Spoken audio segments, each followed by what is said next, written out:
Subscribe to KC Trichy YouTube channel. Like, share and comment.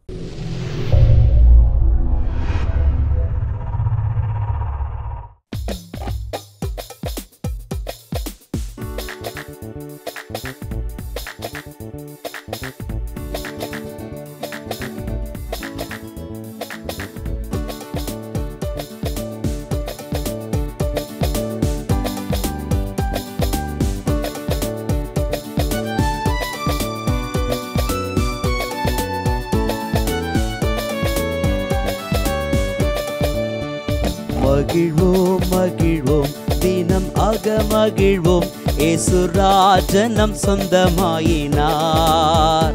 மகிழ்வோம் மகிழ்வோம் தினம் அகமகிழ்வோம் ஏசுராஜன் நம் சொந்தமாகினார். இந்த பாதளத்தின் சொந்தக்காரர் அவர் எந்தன் உள்ளத்தின் சொந்தமானார். இந்த பாதளத்தின் சொந்தக்காரர் அவர் எந்தன் உள்ளத்தின் சொந்தமானார். தந்தை மகன் தூய ஆவியாரின் பெயராலே ஆமென். நம் ஆண்டவராகிய இயேசு கிறிஸ்துவின் அருளும் கடவுளின் அன்பும் தூய ஆவியாரின் நட்புறவும் உங்கள் அனைவரோடும் இருப்பதாக. ஆன்மாவோடும் இருப்பதாக. அன்புக்குரியவர்களே, இன்று நம் ஆண்டவர் இயேசு கிறிஸ்துவினுடைய தூய்மை மிகு திரு உடல் திரு இரத்த பெருவிழாவை கொண்டாடி மகிழ்ந்து கொண்டிருக்கிறோம். நம் ஆண்டவர் இயேசு கிறிஸ்து கல்வாரியிலே சிலுவையிலே தன்னுடைய இரத்தத்தை சிந்தி நமக்கு விடுதலையை மீட்பை கொடுத்தார். அந்த மீட்பின் பயணம் அன்றோடு முடிந்து விடவில்லை, அது தொடர்ந்து கொண்டே இருக்கிறது. இன்றளவும் ஒவ்வொரு நாளும் திருப்பள்ளியில் அந்த கோதுமை அப்பத்தையும் திராட்சை ரசத்தையும் தன்னுடைய உடலாகவும் இரத்தமாகவும் மாற்றி அதை பெறுகிற நம் ஒவ்வொருவருக்கும் ஆண்டவர் இன்றும் அந்த மீட்பை விடுதலையை கொடுத்து கொண்டிருக்கிறார். இயேசு கிறிஸ்துவனுடைய திரு உடலை உட்கொள்கிற ஒவ்வொருவரும் இயேசு கிறிஸ்துவனுடைய அவர் வழங்குகிற அந்த மீட்பை விடுதலையை பெற்றுக்கொள்கிறார்களா என்று சொல்லி கேட்டோம் என்று சொன்னால் இல்லை என்பதுதான் என்னுடைய பதிலாக இருக்கும். அன்புக்குரியவர்களே, வார்த்தை மனு உரு ஆனார் என்று சொல்லி நாம் யோவான் நற்செய்தியிலே வாசிக்க கேட்கிறோம். கடவுளுடைய வார்த்தை இயேசு கிறிஸ்து மனிதனாக இவ்வுலகிற்கு வந்தார். அந்த மனித அடையாளத்தை வெளிப்படுத்துகிற இந்த திரு உடலையும் திரு இரத்தத்தையும் பெறுகிற நாம் கடவுளுடைய வார்த்தையை நம்முடைய வாழ்க்கையிலே பின்பற்றி அதன்படி வாழும் பொழுதுதான் நாம் உட்கொள்கிற இயேசு கிறிஸ்துனுடைய இந்த திரு உடலும் திரு இரத்தமும் நமக்கு மீட்பை அளிக்கும். சிந்தித்து பார்ப்போம், இந்த நல்ல நாளில் நாம் கடவுளுடைய வார்த்தையை நம்முடைய வாழ்க்கையில் பின்பற்றி கொண்டிருக்கிறோமா? கடவுளுடைய வார்த்தையை நாம் வாசிக்கிறோமா? தினந்தோறும் அதனுடைய வாழ்வாக மாற்றி இருக்கிறோமா? உண்மையான கிறிஸ்தவர்களாக அர்த்தமுள்ள கிறிஸ்தவர்களாக நாம் வாழ்ந்து கொண்டிருக்கிறோமா என்று சிந்தித்து பார்த்து இந்த பெருவிழா நாளிலே நம்மையை முழுவதுமாக இயேசு கிறிஸ்துனுடைய திரு உடலிலும் திரு இரத்தத்திலும் ஒப்படைத்து அர்ப்பணித்து சிறப்பாக இந்த நாளிலே திருப்பள்ளியில் அவர்களை ஒப்புக் கொடுத்து மன்றாடுவோம். அன்புமிக்க சகோதர சகோதரிகளே, தூய மறை நிகழ்வுகளை கொண்டாட நாம் தகுதி பெற பொருட்டு நம் பாவங்களை ஏற்றுக்கொள்வோம்.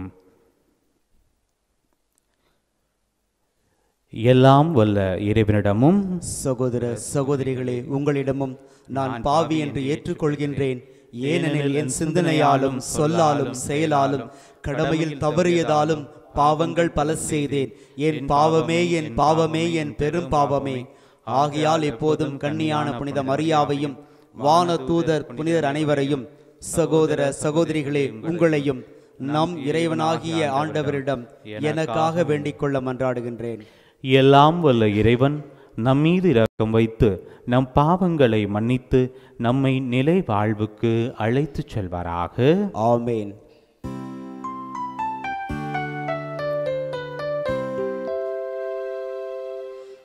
ஆண்டவரே இரக்கமாயிரும். ஆண்டவரே இரக்கமாயிரும். ஆண்டவரே இரக்கமாயிரும். ஆண்டவரே இரக்கமாயிரும். கிறிஸ்துவே இரக்கமாயிரும். இரக்கமாயிரும்.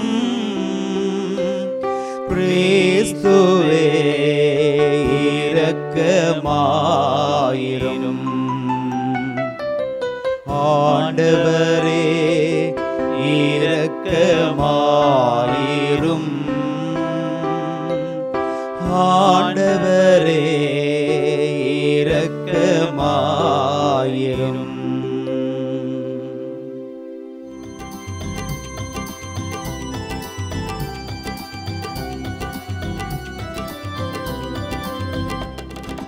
உன்னதங்களிலே கடவுளுக்கு மாட்சி உண்டாகுக. உலகினிலே நன்மனதோருக்கு அமைதியாகுக.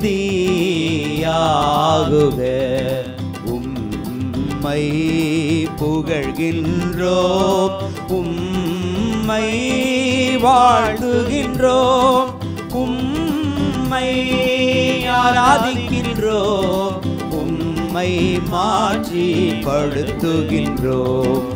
உமது மேலான மாட்சியின் பொருட்டு உமக்கு நன்றி கூறுகின்றோம்.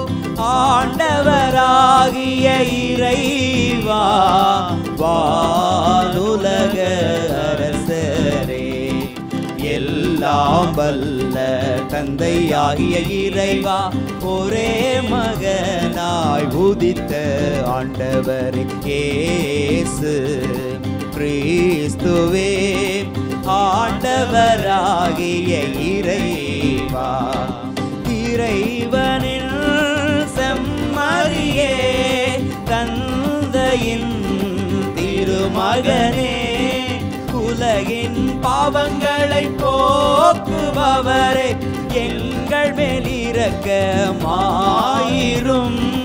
உலகின் பாவங்களை போக்குபவரே, எங்கள் மன்றாட்டை ஏற்றருளும். தந்தையின் வலப்பக்கம் வீற்றிருப்பவரே, எங்கள் மேல் இரக்கமாயிரும்.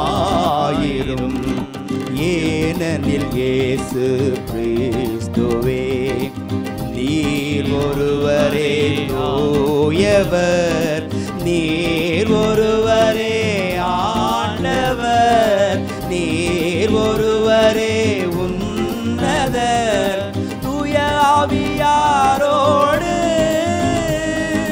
தந்தையாகிய இறைவனின் மாட்சியில் இருப்பவர் நீரே.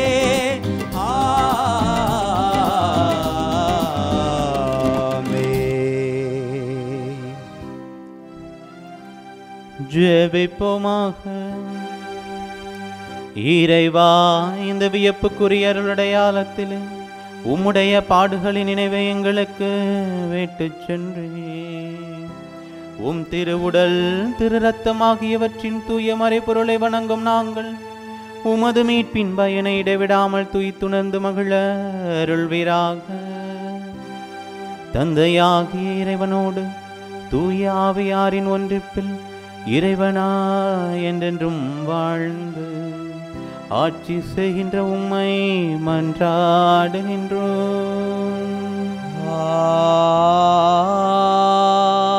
ஆமென். முதல் வாசகம். ஆண்டவர் உங்களோடு செய்துள்ள உடன்படிக்கையின் இரத்தம் இதோ. விடுதலை பயண நூலிலிருந்து வாசகம். பிரிவு 24, இறை வார்த்தைகள் 3 முதல் 8 முடிய. அந்நாள்களில் மோசே மக்களிடம் வந்து ஆண்டவர் சொன்ன அனைத்து வார்த்தைகளையும் விதிமுறைகளையும் அறிவித்தார். மக்கள் அனைவரும் ஒரே குரலாக, ஆண்டவர்க்குரிய வார்த்தைகள் அனைத்தையும் நாங்கள் செயல்படுத்துவோம் என்று விடையளித்தனர். மோசே ஆண்டவரின் வாக்குகள் அனைத்தையும் எழுதி வைத்தார். அதிகாலையில் அவர் எழுந்து மலையடிவாரத்தில் ஒரு பலிபீடத்தையும் இஸ்ரேலின் 12 குலங்களுக்காக 12 தூண்களையும் எழுப்பினார். அவர் இஸ்ரேல் மக்களின் இளைஞர்களை அனுப்பி வைக்க அவர்களும் ஆண்டவருக்கு எரிபலிகள் செலுத்தினர். மாடுகளை நல்லுறவு பலிகளாகவும் ஆண்டவருக்கு பலியிட்டனர். மோசே இரத்தத்தில் ஒரு பாதியை எடுத்து கலங்களில் விட்டு வைத்தார். மறுபாதியை பலிபீடத்தின் மேல் தெளித்தார். அவர் உடன்படிக்கையின் ஏட்டை எடுத்து மக்கள் காதுகளில் கேட்கும்படி வாசித்தார். அவர்கள் ஆண்டவர் கூறிய அனைத்தையும் நாங்கள் செயல்படுத்தி கீழ்ப்படிந்திருப்போம் என்றனர். அப்போது மோசே இரத்தத்தை எடுத்து மக்கள் மேல் தெளித்து, இவ்வனைத்து வார்த்தைக்கும் இணங்க ஆண்டவர் உங்களோடு செய்துள்ள உடன்படிக்கையின் இரத்தம் இதோ என்றார். ஆண்டவரின் அருள்வாக்கு. இறைவனுக்கு நன்றி.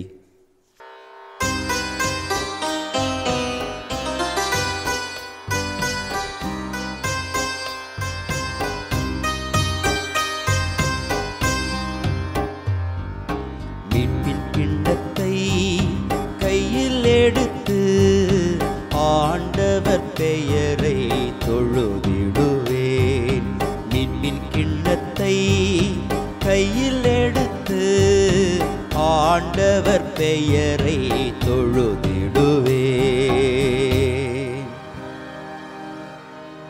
ஆண்டவர் எனக்கு செய்த எல்லா நன்மைகளுக்காகவும் நான் அவருக்கு என்ன கைமாறு செய்வேன். மீட்பின் கிண்ணத்தை கையில் எடுத்து ஆண்டவரது பெயரை தொழுவேன். மீட்பின் கிண்ணத்தை கையில் எடுத்து ஆண்டவர் பெயரை தொழுதிடுவேன். மீட்பின் கிண்ணத்தை கையில் எடுத்து ஆண்டவர் பெயரை தொழுதிடுவேன். ஆண்டவர் தம் அன்பர்களின் சாவு அவரது பார்வையில் மிக மதிப்பிற்கு உரியது. ஆண்டவரே, நான் உண்மையாகவே ஊழியன். நானும் பணியாள், உம்மடியாளின் மகன். என் கட்டுகளை நீ அவிழ்த்து விட்டீர். மீட்பின் கிண்ணத்தை கையில் எடுத்து ஆண்டவர் பெயரை தொழுதிடுவேன். மீட்பின் கிண்ணத்தை கையில் எடுத்து ஆண்டவர் பெயரை தொழுதிடுவேன். நான் உமக்கு நன்றி பலி செலுத்துவேன். ஆண்டவராகிய உம் பெயரை தொழுவேன். இப்பொழுதே உம் மக்கள் அனைவரின் முன்னிலையில் ஆண்டவரே உமக்கு என் பொருத்தனைகளை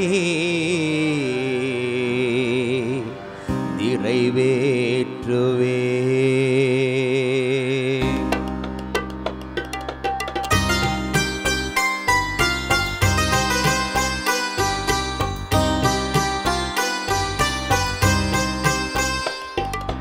மீட்பின் கிண்ணத்தை கையில் எடுத்து ஆண்டவர் பெயரை தொழுதிடுவேன்.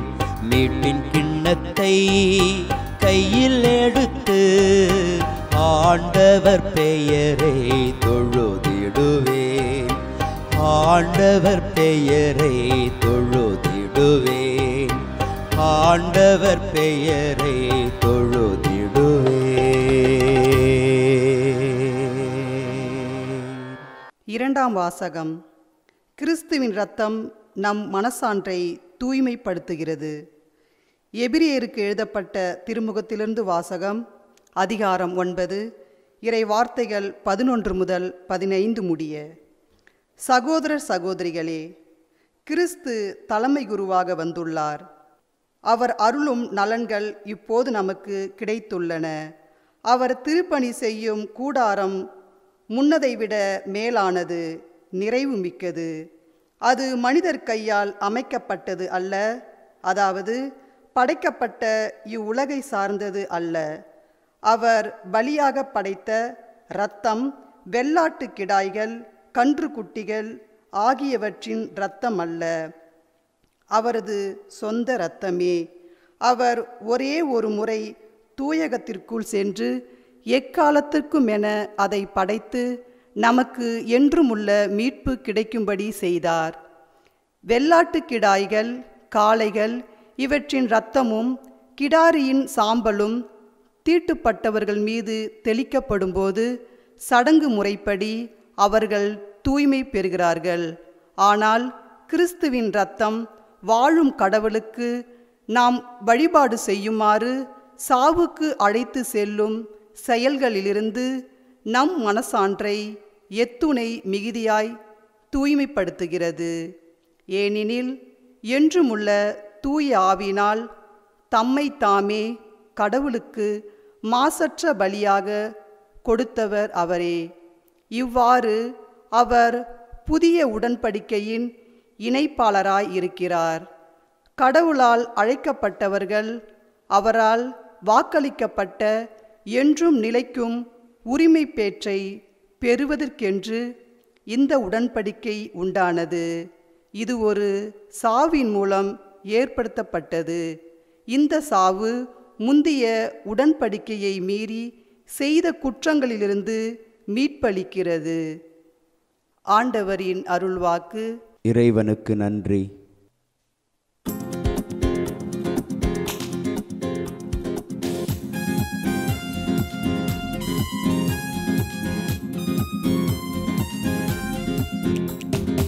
அல்லேலூயா, துதி மகிமை என்றும் இயேசுவுக்கு செலுத்திடுவோம்.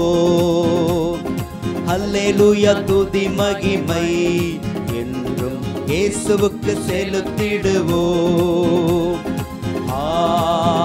அல்லேலூயா, அல்லேலூயா, அல்லேலூயா,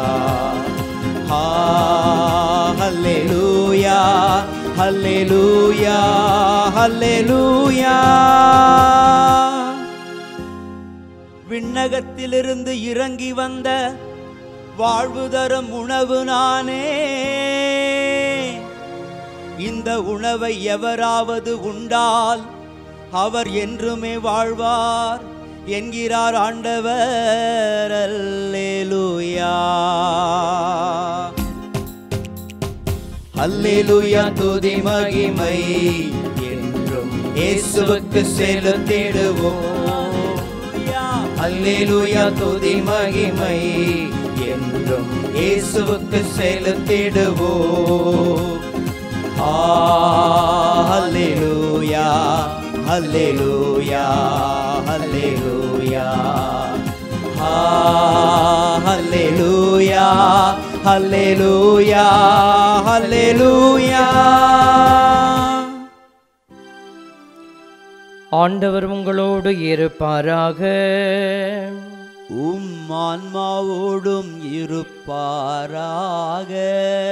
மாற்கு எழுதிய தூய நற்செய்தியிலிருந்து வாசகம். ஆண்டவரே, மாட்சி உமக்கே. அதிகாரம் 14, இறை வார்த்தைகள் 12-16, மீண்டும் 22-26 முடியும். புலிப்பற்ற அப்ப விழாவின் முதல் நாள் வந்தது. பாஸ்கா ஆட்டுக்குட்டியை பலியிடும் அந்நாளிலே இயேசுவின் சீடர், நீர் பாஸ்கா விருந்துண்ண நாங்கள் எங்கே சென்று ஏற்பாடு செய்ய வேண்டும் என விரும்புகிறீர் என்று கேட்டார்கள். அவர் பின்வருமாறு கூறி தம் சீடருள் 2 அனுப்பினார். நீங்கள் புறப்பட்டு நகருக்குள் செல்லுங்கள். மண்குடத்தில் தண்ணீர் சுமந்து கொண்டு ஒரு ஆள் உங்களுக்கு எதிரே வருவார். அவர் பின்னே செல்லுங்கள். அவர் எந்த வீட்டுக்கு செல்கிறாரோ அந்த வீட்டின் உரிமையாளரிடம், நான் என் சீடர்களோடு பாஸ்கா விருந்து உண்பதற்கான என் அறை எங்கே என்று போதகர் கேட்கச் சொன்னார் என கூறுங்கள். அவர் மேல் மாடியில் ஒரு பெரிய அறையை காட்டுவார். அது தேவையான வசதிகளோடு தயார் நிலையில் இருக்கும். அங்கே நமக்கு ஏற்பாடு செய்யுங்கள். சீடர்கள் சென்று நகரை அடைந்து தங்களுக்கு அவர் சொல்லியவாறே அனைத்தையும் கண்டு பாஸ்கா விருந்துக்கு ஏற்பாடு செய்தார்கள். அவர்கள் உண்டு கொண்டிருந்த பொழுது அவர் அப்பத்தை எடுத்து கடவுளை போற்றி அதை பிட்டு அவர்களுக்கு கொடுத்து, இதை பெற்றுக்கொள்ளுங்கள், இது எனது உடல் என்றார். பின்பு அவர் கிண்ணத்தை எடுத்து கடவுளுக்கு நன்றி செலுத்தி அவர்களுக்கு கொடுத்தார். அனைவரும் அதிலிருந்து பருகினர். அப்பொழுது அவர் அவர்களிடம், இது எனது உடன்படிக்கையின் இரத்தம், பலருக்காக சிந்தப்படும் இரத்தம். இனிமேல் இறையாட்சி வரும் அந்நாளில்தான் நான் திராட்சைப்பழ ரசத்தை குடிப்பேன். அதுவரை ஒருபோதும் குடிக்க மாட்டேன் என்ன உறுதியாக உங்களுக்கு சொல்லுகிறேன் என்றார். அவர்கள் புகழ் பாடல் பாடிவிட்டு ஒலிவ மலைக்கு சென்றார்கள். ஆண்டவரின் அருள்வாக்கு.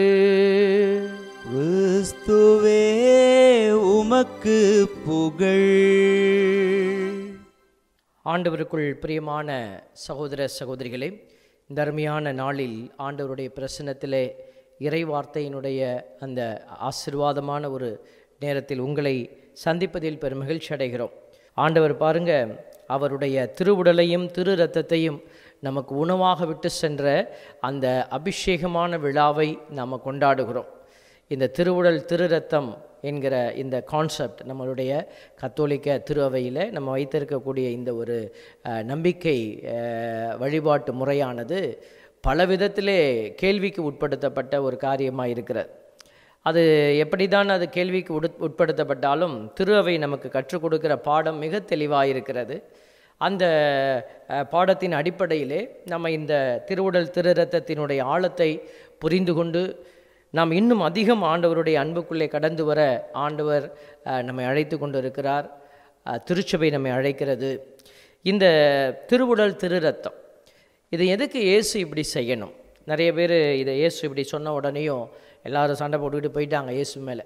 ஏன்னா உன் உடம்பையும் உன்னுடைய ரத்தத்தையும் குடிக்கிறதுக்கு நாங்கள் என்ன காட்டு முறாண்டியா என்று கேட்டு அவரோடு சீடத்துவத்தில் இணைஞ்சிருந்த நிறைய பேர் என்ன செய்தாங்க, இயேசுவை உதறி தள்ளிட்டு ஓடி போயிட்டாங்க. இவனுக்கு புத்தி கெட்டு போச்சுப்பா அப்படின்னு சொல்லி ஒரு குழப்பம் வந்தது. நம்ம பைபிளில் இருக்கிறத நம்ம பார்க்குறோம். அப்படிப்பட்ட ஒரு ஒரு சூழலில் ஏன் இயேசுக்கு இந்த காரியத்தை செய்ய வேண்டும்? அப்போது இயேசுவினுடைய அந்த வாழ்க்கை முறை, இயேசுவினுடைய செயல்பாடுகள் எல்லாமே ஆவியானவருடைய வழிநடத்துதலால் இருந்தது என்பதை நாம் அறிந்திருக்கிறோம். இயேசு எதையும் தானாக செய்யவில்லை. தந்தை எதையெல்லாம் கட்டளையிடுகிறாரோ அதைத்தான் அவர் செய்தார். அப்படி அவர் செய்த முக்கியமான காரியங்களில் வரக்கூடிய ஒரு காரியம்தான் இந்த ரா உணவு. அவர் ரா உணவின் போது ஆண்டவர் என்ன செய்தார்? இந்த அப்பத்தையும் ரசத்தையும் அவருடைய உடலாக இரத்தமாக அவர் மாற்றி கொடுக்கிறார் என்கிற ஒரு அற்புதம். அதைத்தான் நம்ம கொண்டாடி கொண்டு இருக்கிறோம் ஒவ்வொரு நாள் திருப்பலியிலும். அதில் நீங்கள் பார்த்தீங்கன்னாக்க அந்த நற்செய்தியினுடைய ஆழத்தில் ஆண்டவர் மிக தெளிவாக இந்த காரியத்தை அவர்களுக்கு உணர்த்துகிறார். இது ஒரு பாஸ்கா மறை நிகழ்வு. அவங்களுக்கு இது ஒரு பாஸ்கா என்ன சொன்னால் நம்ம கடத்தல், நமக்கு தெரியும் இதெல்லாம் வார்த்தை நம்ம ஏற்கனவே கேட்டிருக்கிறோம். பழைய ஏற்பாட்டு காலத்தில் பாஸ்கா என்பது ஒரு சில புரிதல்களை உள்வைத்திருந்த செங்கடலை கடந்த ஒரு நிகழ்வு. செங்கடலை பார்வோனுடைய மன்னனுடைய கையிலிருந்து கடவுள் தப்புவிக்க செய்தார். அதை கொண்டாடினாங்க. அடிமைத்தனத்திலிருந்து கடவுள் விடுதலை தேசத்துக்கு அவங்கள கடத்தி கூட்டிகிட்டு வந்தார். இப்போ இது பாருங்கள், நிறைய கடத்தல் இதில் இருக்கிறது. இது கடத்தல் விழான்னு அவங்க கொண்டாடினாங்க. பாஸ் ஓவர் அப்படின்னு கொண்டாடினாங்க. அதை தான் அவங்க பாஸ்கா அப்படின்னு மாற்றி நம்ம சொல்கிறோம், பாஸ்கா அப்படின்னு. அப்போது இந்த கடத்தல் என்பது கடவுள் கொடுத்த சில அடையாளங்கள் பழைய ஏற்பாட்டில் இருக்கிறது. ஆனால் கடவுள் இந்த மனுக்குலத்தை கடத்தி அழைத்து வர விரும்பிய காரியம் வேறொன்று. அதைத்தான் நம்ம இன்று இயேசு சாமி நமக்கு புரிய வைக்கிறார். இந்த பாஸ்கா விழாவில் கொண்டு வந்து ஏன் இதை அவர் தனியாக செய்திருக்கலாம், அப்படி செய்ய விரும்பியிருந்தார். ஏன் இந்த பாஸ்காவுக்காக காத்திருந்தார்? இதற்காகத்தான் நான் காத்திருந்தேன் அப்படிங்கிறாரு. இதுதான் நிறைவனுடைய நாள் வேறு, அதுக்கப்புறம் அவர் பாடுபட போகிறாரு. அப்போ இயேசு ஏன் இந்த கிளைமேக்ஸுக்காக காத்திருந்தார்? இதுதான் அவருடைய பணியினுடைய கிளைமேக்ஸ் டைம். அதுக்கப்புறம் பாடுகள், அதுக்கப்புறம் அதில் ஒரு முக்கியமான விஷயத்தை நம்ம பார்க்குறோம் பாருங்கள். அப்பொழுது அவர் என்ன சொல்கிறாரு, இனிமேல் இறையாட்சி வரும் அந்நாளில்தான் நான் திராட்சை பழ ரசத்தை குடிப்பேன், அதுவரை ஒருபோதும் குடிக்க மாட்டேன் என உறுதியாக உங்களுக்கு சொல்லுகிறேன். இப்போது இந்த வார்த்தையை நம்ம யோசிக்கும் போது, இறையாட்சி வரும் அந்த நாளில்தான் நான் திராட்சை பழ ரசத்தை குடிப்பேன். அப்போ இறையாட்சி எப்போ வந்துச்சு? அதுக்கப்புறம் அவர் இறந்துட்டார், கல்வாரிக்கு போனார், சிலுவையில் அரைஞ்சிட்டாங்க. அதுக்கப்புறம் அவர் எப்போ குடித்தார்? ஒருவேளை வானத்தில் போய் தந்தையோடு சேர்ந்து குடிச்சிருப்பாரோ அப்படின்னு ஒருவேளை நமக்கு யோசிக்கலாம். பாருங்கள், யோவான் நற்செய்தியாளர் அதற்கு ஒரு அடிக்கோடிட்டு நமக்கு காட்டுறார். யோவான் நற்செய்தியாளர் தான் இயேசுவினுடைய சிலுவை சாவை நேரடியாக பார்த்துட்டு இருந்தவர். அவர் தன்னுடைய நற்செய்தியில் எழுதுகிறாரு, அவர்கள் எல்லா நற்செய்தியிலையும் அந்த இது இருக்குது, ஆனால் யோவான் நற்செய்தியில் தான் தெளிவாக இருக்கிறது. அவங்க என்ன செய்கிறாங்க, அந்த புளித்த திராட்சை ரசத்தை எடுத்து அவருடைய வாயில் வைக்கிறாங்க. வைக்கிற போது அதை குடித்த பின் அப்படின்னு இருக்குது யோவான் நற்செய்தியில். அதை குடித்த பின் அவர் தலை சாய்த்து அவர் என்ன செய்கிறார், உறக்க கத்தி உயிர் விட்டார்னர். பாருங்கள், இதுதான் ஆண்டவர் சொல்ல விரும்பிய ஒரு அழுத்தமான செய்தியினுடைய ஆழம். இப்போ இந்த நற்செய்தியை மார்க்கு எல்லாருமே குறிப்பிட்டிருக்கிறாங்க இந்த வார்த்தைகளை. ஆனால் இதற்கான வெளிச்சத்தை யோவானிடமிருந்து தான் நம்ம பெறுகிறோம். இனிமேல் இறையாட்சி வரும் அந்நாளில் தான். அப்போ இறையாட்சி எங்கே வருது? ஆண்டவர் இயேசு சொல்ல விரும்பிய செய்தி, கல்வாரி மலையில் அவருடைய உடலும் இரத்தமும் இந்த பூமியில் இருக்கிற பிள்ளைகளுக்காக கொடுக்கப்படுகிற போது அது வருவார். அப்போ இயேசு ஏன் இந்த காரியத்தை நமக்கு விளங்க பண்ணுகிறார்?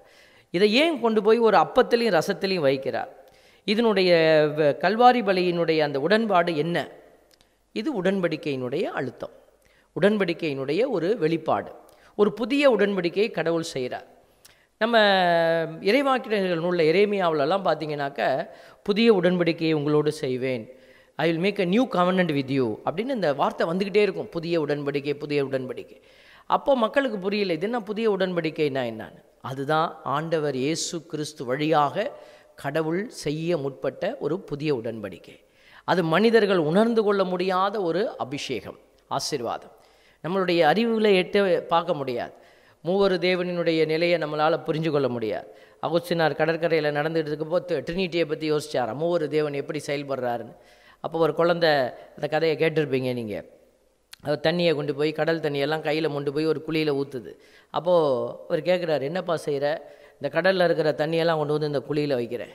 அப்போ அவர் சிரிச்சிட்டே சொல்லுவார், நீ என்ன மூளை இல்லாதவனா, இவ்வளோ பெரிய கடல், துணோண்டு குழி வைக்க முடியுமா? அப்போ அந்த குழந்தை சொன்னிச்சான், நீ யோசிக்கிறது அப்படித்தான் அப்படின்னு மறைஞ்சிருச்சா. அப்போ பாருங்கள், ட்ரினிட்டி எவ்வளோ தூரம் நம்ம புரிஞ்சு கொள்ள முடியாத ஒரு மூவரு தேவனுடைய நிலை இருக்கிறதோ, அதே போல் இந்த திருவுடல் திருரத்தத்தினுடைய அழுத்தமான ஒரு சிந்தனையும் நம்மால் புரிந்து கொள்ள முடியாத ஒரு அற்புதமாக இருக்கிறது. இது நம்பிக்கை, அவ்வளோதான். திருப்பலி நிறைவேற்றுகிற போது ஆண்டவருடைய திருவுடலை எடுத்து நம்ம கரங்களில் வைத்து சொல்லும்போது இது ஆண்டவருடைய உடலாக மாறுகிறது என்கிற நம்பிக்கை அதை மாற்றுகிறது. கடவுள் ஏன் அதை நம்ம கண்ணு முன்னாடி அதை உடலாக மாற்றி கொடுக்கல? நம்மளால் சாப்பிட முடியாது. நாங்கள் இதில் வேளாங்கண்ணியில் 1 மாத ரெட்ரீட் நாங்கள் நடத்தினோம், எங்களுக்கு நடத்தப்பட்டது. நாங்கள் தியாகோன் பட்டம் வாங்கி இருந்தப்போ 1 மாத கால தியானம் எங்களுக்கு, 1 மந்த் ரெட்ரீட், அது இக்னேஷியன் ரெட்ரீட். அதை நடத்தின தந்தை என்ன செய்தார், கடைசியில் பாஸ்கா விழாவை எங்களோட கொண்டாட எங்களுக்கு அது ஒரு வாய்ப்பு கொடுத்தார். அப்போ அதில் ஆட்டுக்குட்டியை பிடிச்சி அதே மாதிரியே அவர் சமைச்சு, ஒரு கால்கள் முறிக்காமல் நம்ம வீட்டில் வெட்டி சமைக்கிற மாதிரி இல்லாமல் ஒரு ஆட்டுக்குட்டி அப்படியே படுத்துருக்கும் தட்டில், அப்படியே சமைச்சு கொண்டு வந்து வச்சு அந்த பாஸ்கா விழாவினுடைய வழிமுறைகள் எல்லாம் சொல்லிவிட்டு கடைசியாக அதை சாப்பிடணும். அதை சாப்பிடும்போது, ஏன்னா அது முழுசாக இருக்கிறதுனால சரியாக வேகலை, அப்போ அந்த உடலை எங்களால் அந்த ஆட்டுக்குட்டியினுடைய மீட்டை சாப்பிட முடியல. சில நாங்களாம் கொஞ்சம் தான் எடுத்துக்கிட்டோம். பாருங்கள், அப்படிப்பட்ட நிலை இருக்கிற நம்மளால் சாப்பிட முடியாத ஒரு நிலை. இப்போ இயேசுவினுடைய உடல் அப்படியே மாறிச்சுன்னா நம்மளால் சாப்பிட முடியுமா? அப்போ இயேசு தாழ்ச்சியோடு கூட அந்த அப்பத்துக்குள்ளே தன்னை வைத்திருக்கிறார். தாழ்ச்சியினுடைய உச்சகட்டம் தான் நற்கருணையினுடைய பலியினுடைய அடையாளம். அந்த தாழ்ச்சியினுடைய உச்சகட்டம் யாருக்கிட்ட தாழ்ச்சியாக இருக்கிறாரு? கடவுள்கிட்ட, தந்தைக்கிட்ட இருக்கிறாரா அப்படின்னா திரு அவைக்கு. திரு அவையை அவர் தான் உருவாக்குனார். அந்த திரு அவை நமக்கு கற்பிக்கிற ஒரு சத்தியம் இந்த திருப்பலி. திருவை என்கிட்ட ஆசை, ஒரு குருவா என்னையை வச்சு கேட்குது, நீ இந்த பலியை ஒப்பு கொடு, திரு அவையினுடைய படிப்பினைக்கு ஏற்ப நீ இந்த பலி ஒப்பு கொடுக்கணும். அப்போ இந்த பலியை நான் திரு அவை கற்பிக்கிற விதமாய் நான் செயல்படுத்துகிற போது கடவுள் என்ன செய்கிறாரு, திரு அவைக்கு முன்பாக அவரும் தாழ்ச்சியோடு அந்த இடத்துல இருக்கிறார். அவர் தன் பெருமையை காட்ட விரும்புவதில்லை, தன்னுடைய அதிகாரத்தை அந்த இடத்துல அவர் காட்டுறதில்லை. அப்போ இந்த திருவுடல் திரு ரத்தத்தினுடைய அழுத்தம் ஆழம் என்ன? நான் ஒரு முறை எனக்கு ஒரு சந்தேகம் வந்தது. நாங்கள் எப்போதும் பூசை வைப்போம், ப்ரேயர் நடத்துகிற இடத்துல திருப்பலி வச்சுட்டு நாங்கள் நற்கருணை ஆராதனையை நடத்துவோம். திருப்பலி வைக்கும்போது எந்த ஒரு சலனமோ ஒரு சத்தமோ இருக்காது. திருப்பலி வைக்கும்போது எல்லாம் நார்மலாக இருப்பாங்க. அதுக்கு பிறகு நாங்கள் ஆராதனை எடுத்து வச்சு நாங்கள் துதிக்க ஆரம்பிக்கும் போது அந்த இடத்துல நிறைய பேர் ஆவியால் தொடப்பட்டு அவங்கள தீமையினுடைய காரியங்கள் வெளிப்படும். அவங்க கத்துவாங்க, கீழே விழுவாங்க, ஹீலிங் நடக்கும். அப்போ கடவுள்கிட்ட நான் ஒரு நாள் ஜெபம் பண்ணேன். ஆண்டவரே, இதே நற்கருணை தான் பூசையில் நாங்கள் வைக்கிறோம், அதே நற்கருணையை நாங்கள் அந்த நபர்களுக்கு கொடுக்கும்போது அந்த நபர்கள் நல்லா இருக்கிறாங்க, அது ஆண்டவருடைய உடலை வாங்கி சாப்பிட்டுக்கிறாங்க, ஒரு டிஸ்டர்பன்ஸ் இல்லை. ஆனால் இதே நற்கருணையை நாங்கள் எடுத்து வச்சு துதிக்கும் போது அங்கே ஒரு பெரிய மாற்றம் நடக்கிறது. இந்த மாதிரி ஒரு சில பேர் கீழே விழுவுறாங்க, கத்துறாங்க, விடுதலை நடக்குது, இந்த மாதிரிலாம் டிஸ்டர்பன்ஸ் இருக்கிறத பார்க்குறோமே. அப்போ இந்த நற்கருணைக்கு அற்புதம் இருக்கிறது, அப்போ பூசையில் இருக்கிற நற்கருணைக்கு அற்புதம் இல்லையோ அப்படின்னு ஆண்டவர்கிட்ட நான் ஜெபத்தில் கேட்டப்போ கடவுள் நமக்கு அதை தெளிவுபடுத்துகிறார். ஏன்னா அது நம்ம 4 பேருக்கு சொல்லணும் பாருங்களேன். அப்போ சொல்கிறாரு, mass is an highest order. திருப்பலி என்பது ஒரு மிக உயர்ந்த ஒரு ஒரு ஆர்டர், அதை ஒரு அடையாளம், அது ஒரு பலி. அப்போ அந்த பலியில் எல்லாரும் அந்த ஆர்டருக்குள்ளே நிற்கணும்னு ஆண்டவர் விரும்புகிறாரு. அதனால தான் கடவுளும் என்ன செய்கிறாரு, அந்த இடத்துல ஆவிக்குரிய செயல்பாடுகளை எல்லாம் கட்டுப்பாட்டுக்குள்ளே வைக்கிறார். நான் கூட ஆவிக்குரிய செயல்பாடுகளை எல்லாம் கட்டுப்பாட்டுக்குள் வைத்திருக்கிறேன்ப்பா அப்படின்னாரு. அதுக்கு பிறகு நீங்கள் வைக்கக்கூடிய ஆராதனையில் அந்த ஆர்டர் இல்லை. அதனால் எல்லாருக்கும் விடுதலையை நாங்கள் கொடுக்குறோம். ஒருவேளை அந்த இடத்துல விடுதலையினுடைய ஆவி கடந்து போனார் அப்படின்னா எல்லாரும் கத்த ஆரம்பிப்பாங்க. இந்த ஹையஸ்ட் ஆர்டர் டிஸ்டர்ப் ஆகிடும். இப்போ ஒரு நாட்டினுடைய தேசிய கீதம் பாடுறாங்கன்னா எல்லாரும் அட்டென்ஷனில் நிற்கணும், விரும்பலையோ எந்திரிச்சு நிற்கணும். இல்லாட்டினா இட் இஸ் இது ஒரு பெரிய ஒரு தேச துரோகம் ஆகிடும். அதே போல தான் கடவுளும் பாருங்கள், அவருடைய பரிசுத்தத்தை வெளிப்படுத்துகிற ஒரு அபிஷேகமான நேரமாக இந்த திருப்பலி இருக்கிற. ஏன்னா அதில் திருவுடல் திரு ரத்தம் பகிரப்படுகிறது. இயேசுவுக்கு தந்தை கொடுக்குற ஒரு மதிப்பளிக்கிறார். அந்த இடத்துல தூய ஆவியை அனுப்பி டிஸ்டர்ப் பண்ணுறதில்ல. மகனுக்கு தந்தை கொடுக்குற மிக உயர்ந்த மதிப்பை திருப்பலியில் நம்ம பார்க்குறோம். இந்த திருப்பலியினுடைய திருவுடல் திரு ரத்தம் அந்த கான்செப்ட் எங்கேருந்து வருது? பழைய ஏற்பாட்டில் நம்ம பார்க்குறோம். முதல் வாசகம் அதை தொட்டு தான் இருக்கிற விடுதலை பயண நூலில் பார்க்குறோம். 12:13 ரத்தம் நீங்கள் இருக்கும் வீடுகளில் உங்களுக்கு அடையாளமாக இருக்கும். இந்த ரத்தத்தை அவங்க தடவி அடையாளமாக வைக்கிறாங்க. அப்போவே ஆரம்பிச்சிருச்சு இந்த கான்செப்ட் ஆஃப் பிளட். விடுதலை பயணம் 24:8 பார்க்குறோம், மோசே ரத்தத்தை எடுத்து மக்கள் மேல் தெளித்து, அப்புறம் அதை உடன்படிக்கை பீடத்தின் மேலே தெளிக்கிறாரு. அப்போ சொல்கிறாரு, இது உடன்படிக்கையின் ரத்தம் அப்படிங்கிறார். கான்செப்டை நீங்கள் பார்க்கணும், உடன்படிக்கையின் ரத்தம். அப்போ ஏன் ரத்தம் தெளிக்கப்படுது? இந்த ரத்தத்தினால உங்களுக்கு மீட்பு உண்டு. அதனுடைய அடையாளம் தான் அவங்க என்ன செய்தாங்க, விலங்குகளை பலியிட்டு அந்த ரத்தத்தை என்ன செய்தாங்க, பலி பீடத்தின் மீது தெளித்தாங்க, பலிப்பொருள்கள் மீது வச்சு கொளுத்துனாங்க, பலி ஒப்பு கொடுத்தாங்க. பாருங்கள், விடுதலை பயணம் 29:12 காளையின் ரத்தத்தை எடுத்து பலிபீடத்தின் கொம்புகளில் விரலால் பூசிய பின் மீதி ரத்தம் முழுவதையும் பலிபீடத்தின் மேல் அடித்தளத்தில் ஊற்றிவிடும். அப்போது இந்த ரத்தத்தை எடுத்து தடவுறது, தெளிக்கிறது, ஊற்றுறது, இது எல்லாமே உடன்படிக்கையினுடைய அடையாளமாக இருந்தது. அது பழைய காலத்தில் அது ஒரு முறைமையாக இருந்தது. அப்போ இந்த விலங்குகளினுடைய இரத்தம் அந்த முழுமையான நிறைவை கொடுக்க முடியாத ஒரு நிலையில் இருந்தது. எண்ணிக்கை நூலில் 35:33 நம்ம பார்க்குறோம், நீங்கள் வாழும் நாட்டை தீட்டுப்படுத்தாதீங்க, இரத்தம் நாட்டை தீட்டுப்படுத்தும், நாட்டுக்காக அதில் சிந்தப்பட்ட இரத்தத்திற்காக அதனை சிந்தினவனின் இரத்தமே ஈடு செய்ய முடியும். பாருங்கள், ஒருத்தர் ரத்தம் சிந்தினாங்கன்னா அந்த ரத்தத்தை மீண்டும் ரத்தத்தினால தான் ஈடு செய்ய முடியும். ஆகவே எபிரேயர் 10:4 ஆம், காளைகள் வெள்ளாட்டுக்கிடாக்கள் இவற்றின் இரத்தம் பாவங்களை போக்க முடியாது. கடவுள் இதையெல்லாம் ஏற்றுக்கொண்டார், ஆனால் பாவத்தை போக்க முடியாத ஒரு பலியாக அது இருந்தது. 1 யோவான் 1:7 சொல்லுகிறது, மேலும் அவர் மகனாகிய இயேசுவின் இரத்தம் எல்லா பாவத்தினின்றும் நம்மை தூய்மைப்படுத்தும். இப்போ தான் அந்த கான்செப்டை அவங்க வெளிப்படுத்தப்படுது நமக்கு. என்னென்னா, இந்த இயேசுவின் இரத்தம் பாவத்திலிருந்து மீட்கக்கூடிய ஒரு பரிசுத்த இரத்தமாக நமக்கு வழங்கப்படுகிறது. அப்போ இயேசுவினுடைய திருவுடல் திருரத்தத்தினுடைய அழுத்தம் எங்கே இருக்குதுன்னா, பழைய ஏற்பாட்டில் அவங்க பாவ பரிகார பலியாக ஒப்பு கொடுத்த அந்த விலங்கினுடைய நிலையை மாற்றி கடவுள் என்ன செய்கிறாரு, மிக உயர்ந்த அடைக்கலமாக இருந்த மகனை அவர் அந்த இடத்துல வச்சு அந்த பலிபொருளினுடைய நிலையில் மகனை கொடுத்து இந்த மனுக்குலத்தை மீட்க முயற்சிக்கிறார். நம்மளுடைய ஆபிரகாமினுடைய கதையில் நீங்கள் பார்க்கலாம். ஆபிரகாம்கிட்ட கேட்குறார், உன் மகனை போய் பலி கொடு. அப்போ மகனை கூட்டிகிட்டு அவர் போகும்போது நமக்கெல்லாம் கஷ்டமாக இருக்கும், மகனை பலி கொடு. ஆல்ரெடி இந்த காரியத்தை கடவுள் முன் குறித்து காட்டுறார், உன் மகனை கொடு. அவர் மகனை பலி கொடுக்க முன் வர்றார்.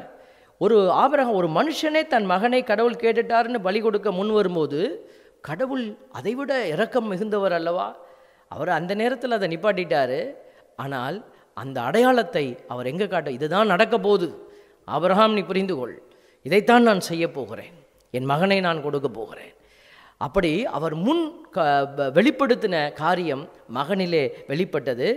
எபிரேயர் 10:20 அதை உறுதி செய்கிறது. அவர் இரத்தம், இயேசுவின் இரத்தம், ஏனெனில் அவர் இரத்தம் சிந்தி நமக்கென புதியதொரு வழியை திறந்து வைத்துள்ளார், இதுவே வாழ்வுக்கு அழைத்து செல்லும் வழி. பார்த்தீங்களா? அதனால தான் இந்த திருவுடல் திருரத்தம் என்கிற இந்த கான்செப்ட் நமக்கு ஒரு புதிய வழியை திறந்து வைத்திருக்கிற ஒரு விஷயம். இது வாழ்வுக்கு அழைத்து செல்லும் வழி. அதனால தான் இந்த வாழ்வுக்கு அழைத்து செல்லும் வழியாக நீங்கள் கடந்து வாங்க. அதனால தான் நம்மளுடைய கத்தோலிக்க திரு அவையில் இந்த நற்கருணை அப்படிங்கிறதும் திருவுடல் திருரத்த அபிஷேகம் என்பது மிக அழுத்தமான ஒரு அடையாளமாக பேசப்படுகிறது, சொல்லப்படுகிறது. இந்த எபிரேயருக்கு எழுதப்பட்ட திருமுகத்தில் நிறைய காரியங்கள் நமக்கு சொல்லப்பட்டது. 2வது வாசகத்தில் நீங்கள் வீட்டில் வாசித்து பாருங்கள். அதில் ஆண்டவருடைய வார்த்தை என்ன சொல்லுது பாருங்கள். சாவுக்கு பின்னரே விருப்ப ஆவணம் உறுதி பெறும். கடவுள் என்ன செய்கிறார், ஒரு விருப்ப ஆவணம் எழுதுகிறார். அது எப்போ அது ஒரு அந்த உயில்னு சொல்லுவோம் இல்லைங்களா, எப்போ அந்த உயில் செல்லுபடி ஆகும்னா அவர் இறக்கணும், எழுதினவர் இறக்கணும். அப்போ என்ன செய்கிறாரு, மகனை அவர் இறக்க செய்து அந்த உயிலுக்கு அவர் எழுதின அந்த விருப்ப சாசனத்திற்கு உயிர் தராரு. அப்படி உயிர் கொடுத்தவர் பாருங்கள், முன்னைய உடன்படிக்கை இரத்தம் சிந்தாமல் தொடங்கப்படலை, எல்லாமே இரத்தத்தினால தான் நடந்துக்கிட்டு இருக்குது. அந்த உண்மையை இயேசுசாமி வழியாக அவர் என்ன செய்கிறார், நிறைவு செய்கிறாரு. கிறிஸ்து மனிதரின் கையால் அமைக்கப்பட்டதும் உண்மையான தூயகத்துக்கு முன்னடையாளமாய் இருப்பதுமான இவ்வுலக தூயகத்திற்குள் நுழையாமல் விண்ணகத்திற்குள்ளேயே நுழைந்திருக்கிறார். அங்கே இப்போது நம் சார்பாக கடவுளின் திருமுன் நிற்கிறார். அப்போ யாரெல்லாம் அந்த இயேசுவோட தொடர்பு கொள்ளணுமோ அவங்க எல்லாம் இந்த பலியில் தொடர்பு கொள்ளணும். அதனால தான் நம்ம திருமுழுக்குங்கிற முதல் அடையாளம், அதை தொடர்ந்து வரக்கூடிய பிள்ளைகளுக்கு நம்ம கொடுக்கக்கூடிய நற்கருணைங்கிற அபிஷேகம், அதனுடைய தொடர்பாக வரக்கூடிய பாவ அறிக்கை, பாவம் இருக்கக்கூடாது, அந்த பாவ அறிக்கை செய்து பாருங்கள். இதெல்லாம் அதனால தான் நம்ம கிறிஸ்தவர் அல்லாதவர்களுக்கு இந்த அப்பத்தை நம்ம கொடுக்கறதில்ல. ஏன்னா அது என்னென்னு தெரியாமல் அதை வாங்கிறதுல அவங்களுக்கு ஒரு அர்த்தம் இருக்க முடியாது. ஆகவே அதை வாங்கி கொண்டு இருக்கிற நமக்கு ஒரு கேள்வி, வாங்காதவங்களுக்கு நம்ம ஆண்டவருடைய கிருபையை சொல்லி கொடுத்து ஆண்டவருடைய இந்த திருவுடல் திருரத்த அபிஷேகத்துக்குள்ளே அவங்கள கூட்டிகிட்டு வர்றது நம்மளுடைய விருப்பம். அது அவங்க விரும்பணும், விரும்பாமல் இழுத்துட்டு வரதில்லை. கட்டாய மதமாற்றம் அப்படிலாம் இதில் செய்ய முடியாது. அவங்க விரும்பினா தான் கடவுளே இறங்கி வருவார். சும்மா கட்டாயமாக ஒருத்தரை நம்ம போய் மாற்ற முடியாது. ஆனால் நான் ஆண்டவரை ஏற்றுக்கொண்ட பிள்ளையாக இருக்கிறேன் அப்படின்னு சொல்லிட்டு ஆண்டவருடைய திருவுடலையும் திருரத்தத்தையும் உட்கொண்டு கொண்டிருக்கிற நமக்கு ஒரு கேள்வி, நாம் உண்மையாகவே அதை அறிந்துதான் நாம் எடுத்துக்கொண்டு இருக்கிறோமா அப்படிங்கிற ஒரு கேள்வி. இந்த இந்த திருவுடல் திருரத்தத்தினுடைய அழுத்தம் ஒரு படிப்பினை. இதை வாங்கிக்கிட்டு என்ன, இதை வாங்கிட்டால் நமக்கு எல்லாம் சரியாயிடுமா, உடம்பு சுகம் அடைஞ்சிறது, எல்லாம் ஆண்டவர் சுகப்படுத்திடுவாரா அப்படின்னா இல்லை. அது நடக்கும், கண்டிப்பாக நடக்கும், இல்லாமல் இல்லை. ஆனால் நாம் நினைக்கும்படியாக இது ஒரு அதிசயமான ஒரு உடல், இது அற்புதமான உடல் என்பது உண்மைதான். இருந்தாலும் அது எப்பொழுது அது அதிசயமாய் மாறுகிறது அப்படின்னா, ஆண்டவர் எதற்காக அந்த உடலை நம்மோடு பகிர்ந்து கொண்டார்? நாம் பாவத்திலிருந்து விலகி இருக்கணும் அப்படிங்கிறதுக்காக, மீண்டுமாய் அவர் நம்மீது இரக்கம் காட்டியது போல நம்மளுடைய இரக்கத்தை அடுத்தவங்களுக்கு காட்டணுங்கிறதுக்காக. அப்போ கிறிஸ்துவின் உடலாய் நான் மாறணும், கிறிஸ்துவின் எண்ணமாய் நான் மாறணும். இந்த நற்கருணையை வாங்குகிற பிள்ளைகள் இன்றைக்கி எல்லாருக்குமே ஒரு ஆசை, நம்ம கிறிஸ்தவர் அல்லாதவர் வாங்கிடுவாங்க, வாங்கின உடனேயும் எல்லாரும் பிடுங்குவாங்க, கொடுங்க அப்படின்னு இல்லை. சில நேரத்தில் நாங்கள் கொடுத்துருவோம் சாப்பிடுங்க அப்படின்னு. ஏன்னா அவங்க கையிலேருந்து பிடுங்க விரும்புறதில்ல. வேளாங்கண்ணிக்கு போயிருந்தப்போ அப்படி தான் தெரியாமல் நான் வேகமாக நன்மை கொடுத்துட்டே வந்தேன். ஒருத்தர் மொட்டை அடிச்சுட்டு நின்னார். ஒரு மொட்டைக்கு கொடுத்தாச்சு, தெரியாமல் வாயில் வச்சுட்டேன். வாயில் வச்ச உடனே அவர் திரும்பி இக்கட ராடா ஈ ஃபாதர் கார் உசுனாடுறான்னு நான் பாருங்கள். அங்கேருந்து 9 மொட்டை தாவி என்கிட்ட ஓடியாந்துருச்சு.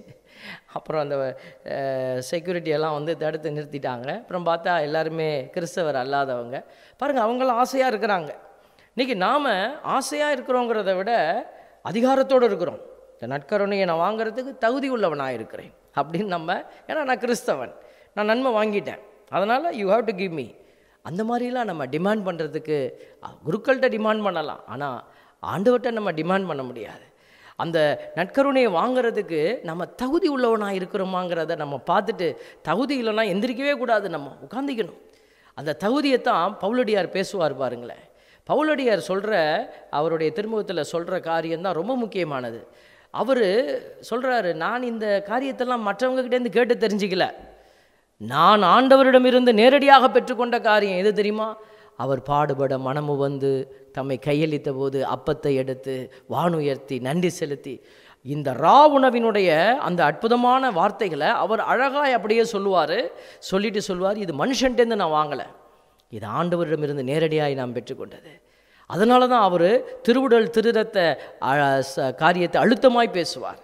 அப்போ இயேசுசாமி பவுலடியாருக்கும் இதை உணர்த்தி இருக்கிறாருன்னா, அப்போ இந்த ரா உணவு என்பது ஏதோ சும்மா அடையாளம் இல்லை, மாதத்தில் ஒரு நாள் சும்மா அப்படி பார்த்துட்டு போங்க அப்படி இல்லை, இதை என் நினைவாய் செய்யினா, இதோ ஒவ்வொரு நாளும் இதை நினைவாய் நீ செஞ்சு பாரு.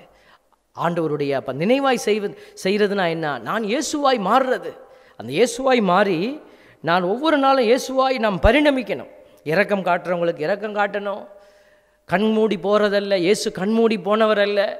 அப்போ இயேசு எப்படி இருந்தாரோ அப்படியாக வாழ முயற்சிக்கிற அந்த முயற்சிக்கு இந்த திருவுடல் திருரத்தம் உதவி செய்கிறது. சும்மா வாங்கிட்டு அங்கிட்டு போய், நான் ஒரு இடத்துல நான் பார்த்தேன், ஒருத்தவங்க சண்டை போடுறாங்க, பூசைக்கு போயிட்டு வந்திருக்கிறேன்னு பார்க்குறேன், இல்லாட்டினா வாயில் என்ன வார்த்தை வரும்னு தெரியாது அப்படின்னு சொல்லி திட்டுறாங்க. அப்போ பூசைக்கு போயிட்டு வந்தால் நீ பேச மாட்டேன், இல்லாட்டினா பேசுவேன், அப்படி தானே?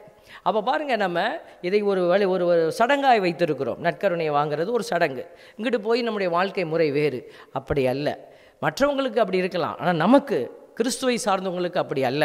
பாருங்கள், அப்போ நம்ம அடுத்தவர்களுக்காக இறங்குகிற, பரிந்து பேசுகிற, அடுத்தவர்களுக்கு ஒரு கஷ்டம் என்று வரும்போது நம்ம கண்ணில் தண்ணீர் வரக்கூடிய இந்த மனநிலை. ஏன்னா கடவுள் கண்ணில் தண்ணீர் வந்தது. இந்த மனுக்குலம் பாவத்தில் சிக்கி தவித்த பொழுது கடவுள் எங்கேயோ உட்கார்ந்துக்கிட்டு நான் தான் உன் கடவுள்னு சொல்லிக்கிட்டு இருக்கிற தெய்வம் அல்ல நம் தெய்வம். மாறாக அவர் என்ன செய்தார்? அவர் கண்ணில் தண்ணீர் வந்தது, அவர் இறங்கி வந்தார். இந்த மனுக்குலத்தை மீட்பதற்காக இறங்கி வந்து திட்டம் போட்டார் பாருங்களேன். அந்த திட்டத்தின்படி செயல்படுத்தினார் பாருங்க. இதுதான் நம்மளுடைய தெய்வத்தின் அழகு. இந்த தெய்வம் நம்மளையும் அப்படி இருக்கணும்னு ஆசைப்படுறாரு. இப்படி இருந்தீங்கன்னா, இந்த மகன் வந்து ஏதோ அந்த மீட்பினுடைய திட்டத்தில் உட்கார்ந்துருக்கிறாரே, என்னோட அந்த இடத்துல உனக்கு இடம் தருவேன். அதான் இயேசுசாமி சொல்லிட்டு போனார். அங்கே பல அறைகள் உண்டு, நான் போய் தயார் செய்கிறேன். அப்போ நீங்களும் நான் வாழ்ந்ததை போல் வாழ்ந்துட்டு வாங்க. நீ சும்மா ஊரை சுற்றிட்டு சும்மா நற்கரணையை வாங்கி வாயில் வச்சுக்கிட்டேன் அப்படின்னா, நோ, யூ ஆர் டிஸ்குவாலிஃபைட். அதை தான் பவுலடியார் சொல்வார், தகுதியான விதத்தில் நீ இதை வாங்கலைன்னா you are going to face something terrible. அப்போ தான் நிறைய வியாதி வருது, உனக்கு வேதனை வருது அப்படின்னு அழகாக சொல்வார். அப்போ பாருங்கள், ஒரு அனுபவத்தை இந்த இடத்துல நான் சொல்ல விரும்புகிறேன். இயேசு சபையினுடைய முன்னாள் உலக தலைவர் அருட்பணிய பேத்ரோ அருப்பே அப்படிங்கிறவர் வந்து ஜப்பானில் வந்து அந்த நாகசாகியில் குண்டு போட்டாங்க, ஹீரோஷிமா நாகசாகியில். அப்போ அவர் ஒரு நவத்துறவ பயிற்சியாளராக இருக்கிறார். அப்போது அவர் என்ன செய்கிறாரு, அந்த நவத்துறம் ஊருக்கு வெளியில் இருந்ததுனால அது மட்டும் கொஞ்சம் பாதுகாக்கப்படுது, அது இடிபாடுகளுக்கு வந்து தப்பிச்சிக்கிச்சு. அங்கிருந்து அவங்க என்ன செய்கிறாங்க, இந்த இடிபாடுகளுக்குள்ளே இருக்கிற பிள்ளைகள் எல்லாம் கொண்டு வந்து அந்த நவத்துறவ இல்லத்தை வந்து ஹாஸ்பிட்டலாக மாற்றி நிறைய பேர் அவங்க பார்த்துக்கிட்டு இருக்கிற போது அவர் சொல்கிற பாருங்க, அணுகுண்டு வீசப்பட்டதற்கு அடுத்த நாளாக கோவிலில் அருள்பணி பேதுரு அருப்பே அவர்கள் திருப்பலி நிறைவேற்றினார். அந்த திருப்பலி நேரத்தில் அவர் அடைந்த வேதனை அனுபவத்தை இவ்விதம் கூறியுள்ளார், எழுதியிருக்கிறார். அவர் எப்படி, நான் திருப்பலி நிகழ்த்திய போது மக்களை நோக்கி திரும்பி நின்று ஆண்டவர் உங்களோடு இருப்பாராக என்று சொல்ல கரங்களை விரித்தேன். ஆனால் அங்கு நான் கண்ட காட்சி என்னை உறைந்து போக செய்தது. எனக்கு முன் காயப்பட்டு கிடந்த அந்த மனுக்குலத்தை அவர்களை அந்த நிலைக்கு உள்ளாக்கிய மனிதர்களின் அழிவு சிந்தனைகளை எண்ணிய போது விரிந்த என் கரங்கள் அப்படியே உறைந்து நின்றன. அங்கு படுத்திருந்தவர்கள் என்னை பார்த்த அந்த பார்வை என் உள்ளத்தை துளைத்தது. எங்கிருந்தாகிலும் தங்களுக்கு ஆறுதல் வருமா, முக்கியமாக இந்த பீடத்திலிருந்து ஆறுதல் வருமா என்ற ஏக்கத்தை அவர்கள் பார்வையில் நான் படித்தேன். என் வாழ்வில் மறக்க முடியாத திருப்பலி அது என்று அந்த தலைவர் எழுதி வைத்திருக்கிறார். பாருங்கள், அவர் சொல்கிறாரு, நாகமுரா சான் அப்படிங்கிற ஒரு இளம்பெண் பக்கத்தில் வீட்டில் அந்த இடிபாடுகளுக்குள்ளே சிக்கின அந்த அந்த குண்டு வெடித்ததில் பாதிக்கப்பட்டவங்க, அவங்க அந்த வீட்டுக்கு போகிறாரு. அணுகுண்டின் கதிர்வீச்சால் அந்த இளம்பெண்ணின் உடல் பெருமளவு எரிந்து போய் கொடூரமான வேதனையில் அந்த பெண் உயிருக்கு போராடி கொண்டிருந்தார். அவர் இருந்த நிலையை கண்ட தந்தை அருப்பை அவர்கள் கண்களில் பெருகிய கண்ணீரை அடக்கி கொண்டு அவர் அருகில் முழந்தாட்படையிட்டு அவரது காயங்களுக்கு மருந்துகள் இட்டபோது அந்த பெண் தந்தை அருப்பையிடம், சாமி, எனக்கு திவ்ய நற்கருணை கொண்டு வந்திருக்கிறீர்களா என்று கேட்டார். தந்தை தலையை அசைத்தபடி நான் கொண்டு வந்திருந்த நற்கருணையை அந்த பெண்ணுக்கு தந்தார். மிகுந்த பக்தியுடன் நற்கருணையை உட்கொண்ட நாகமுரா சான் அவர்கள் சில நிமிடங்களில் இறையடி சேர்ந்தார். பாருங்க, இந்த ஒரு உணர்வு, யார் ஏக்கத்தில் இருக்கிறாங்க, யார் துன்பத்தில் இருக்கிறாங்க, யார் தேவையில் இருக்கிறாங்க, இதுதான் இயேசுவினுடைய பார்வை. இந்த நற்கருணையை உட்கொள்ளுகிற பிள்ளைகள் வெறுமையாய் உட்கொண்டு வெறுமையாய் போனால் அந்த வெறுமையிலிருந்து வெறுமை வரப்போவதில்லை, வேதனை வரப்போகிறது. அதனால தான் ஆண்டவர் சொல்கிறாரு, கிறிஸ்தவன் வித்தியாசமாக இருக்கணும். மற்றவர்களெல்லாம் இரக்கத்தோடு இருக்கிறாங்க, இன்றைக்கி கிறிஸ்தவர்கள் எல்லாம் அந்த இரக்கத்தை இழந்து நிற்கிறார்களோ என்கிற ஐயம் நமக்கு வருகிறது. ஏன்னா நிறைய பூசை, நிறைய பலிபொருள், நிறைய வழிபாடு நம்மெல்லாம் செய்கிறோம், நம்மெல்லாம் மீட்கப்பட்ட ஜனம் என்று நினைத்து கொண்டு இருக்கிறோம். இல்லை, நம் தலையிலே பொறுப்பு மிக ஆழமாய் வைக்கப்பட்டிருக்கிறது. என் தேவ பிள்ளைகளே, நற்கருணை உட்கொண்டு மகிழ்ந்து கிடக்கிற நாம் அதே சமயம் பொறுப்புகளில் நிறைந்திருக்கிறோம் என்பதையும் அறிந்து வைத்திருக்க வேண்டும். ஆகவே தான் நம்முடைய வாழ்க்கை முறை மாறணும், நம்முடைய பேச்சு மாறணும், நம்முடைய பார்வை மாறணும், நம்முடைய செயல் மாறணும். இந்த மாற்றத்திற்கு உட்பட்டால் ஒழிய கடவுளுடைய இரக்கத்தை நாம் பெற முடியாது. ஆகவே இந்த அருமையான நாளில் இந்த திருவுடல் திரு ரத்தம் மாற்றத்திற்கு உட்படுத்துகிற ஆசீர்வாதத்தை கொடுக்க வல்லதாக இருக்கிறது. அதை நாம் எடுத்துக்கொள்ள தயாராக இருக்கிறோமா? மாற்றத்திற்கு செல்ல நீ தயாராக இருக்கிறாயா? அதை விலையாக ஆண்டவர் கேட்கிறார். இதுதான் ஆண்டவர் கேட்கிற விலை. ஆண்டவர் பணத்தையோ காசையோ நம்மிடத்தில் பொருளையோ கேட்கவில்லை, மாறாக உன் உள்ளத்தை எனக்கு விலையாய் கொடு. ஆண்டவருக்கு முன்பாக பிள்ளைகளாக இருக்கிற நாம் இந்த பலிபீடத்திற்கு முன்பாக நம்மையே ஒப்பு கொடுப்போம். ஆண்டவருக்கு என்ன விலை கொடுக்க போகிறோம்? எதையாவது செய். ஆண்டவர் சொல்கிற இதெல்லாம் நீ செய்திருக்கணும்னு ஆண்டவர் கட்டளையிடவில்லை. எதையாவது செய். உன்னுடைய நிலையிலிருந்து உன்னால் என்ன செய்ய முடியுமோ அதை செய். கடவுளுக்கு உரியதை கடவுளுக்கு கொடு. எவ்வளவு கொடுப்பணும் ஆண்டவர் எழுதி வைக்கல. நிலத்தில் விதைக்கப்பட்ட விதை பாருங்க, அது 30, 60, 100 அப்படி ஆண்டவரே அந்த இதை கேட்டகரி பிரித்து வச்சிருக்கிறார். உன்னால் முடிந்ததை செய். ஈசல் பூச்சிகள் எல்லாம் ஒரு நாள் பறந்து வந்ததாம். அதில் ஒரு ஈசல் பூச்சி பறந்து கொண்டிருந்த போது வானம் இடித்தது. வானம் இடிக்கிற சத்தம் கேட்டு அந்த ஈசல் பூச்சி என்ன செஞ்சிச்சான், தலைகீழாக படுத்துக்கிட்டு கால்களை எல்லாம் ஆட்ட ஆரம்பித்தது. இதை பார்த்து கொண்டிருந்த ஒரு சிட்டுக்குருவி அந்த ஈசல் பூச்சியை பார்த்து கேட்டது, என்ன செய்கிறாய்? வானம் இடிந்தது, இன்னும் சிறிது நேரத்தில் வானம் பூமியில் விழப்போகிறது. நான் அந்த வானத்தை என் கால்களால் பிடித்து பூமியை காப்பாற்றுகிறேன் என்று சுருக்கி சொன்னது இந்த ஈசல் பூச்சி. இதை கேட்டவுடன் நகைத்தது அந்த சிட்டுக்குருவி. உனக்கு என்ன அறிவற்று போனதா? எவ்வளவு பெரிய வானம், உன் கால்களோ மயிரிழை போன்ற கால்கள், இந்த கால்களால் இவ்வளோ பெரிய வானத்தை உன்னால் பிடிக்க முடியுமா என்று நகைத்து பேசியது. அப்பொழுது இந்த ஈசல் பூச்சி சொன்னதாம், சிட்டுக்குருவியாரே, நீ சொல்வது சரிதான், இவ்வளோ பெரிய வானம், என்னுடைய கால்கள் மயிரிழை போன்ற கால்கள், என்னால் இவ்வளோ பெரிய வானத்தை பிடிக்க முடியாது என்பது எனக்கு தெரியும். ஆனாலும் என் கால்களில் விழக்கூடிய சிறு சிறு துகள்களையாவது நான் தாங்கி இந்த பூமிக்கு நான் என்ன செய்ய வேண்டுமோ அந்த நன்மைத்தனத்தை செய்ய முயற்சிக்கிறேன். நீ அங்கிருந்து விதண்டவாதம் பேசி கொண்டிருக்காமல் இறங்கி வந்து உன்னால் இயன்றதை செய் என்று சொன்னதாம். என் அன்புக்குரிய இறை சமூகமே, இந்த கதை நமக்கு சொல்லுகிற அழுத்தமான செய்தி, நம்மால் எவ்வளவு செய்ய முடிந்தது என்பதல்ல, எதையாவது செய்து ஆண்டவருக்கு மகிமை கொடுங்கள், ஆண்டவருடைய அன்பை வெளிப்படுத்துங்கள், ஆண்டவருடைய திருவுடலை திரு ரத்தத்தை நான் உண்கிற பிள்ளை என்பதை உன் செயல்கள் வெளிப்படுத்தட்டும், உன் இரக்கம் வெளிப்படுத்தட்டும், உன்னுடைய கருணை வெளிப்படுத்தட்டும். அப்பொழுது கடவுள் மாட்சி அடைவார். நீயும் ஒரு நாள் செத்து கீழே விழுகிற பொழுது உன் ஆத்துமா ஆண்டவரை நோக்கி செல்லும். அப்பொழுது வானம் உனக்காய் திறக்கும். ஆண்டவரிடமிருந்து உனக்கு சப்தம் கேட்கும், இதோ என் அன்பார்ந்த மகன், இதோ என் அன்பார்ந்த மகள், இவரில் நான் பூரிப்படைகிறேன். இந்த சப்தத்தை நீங்கள் கேட்க வேண்டும் என்று சொன்னால் ஆண்டவர் கூறுவதை கேட்டு செயல்பாட்டுக்குள் செல்வோம். ஆமென். அனைவரும் இணைந்து நம்முடைய நம்பிக்கையை அறிக்கையிடுவோம்.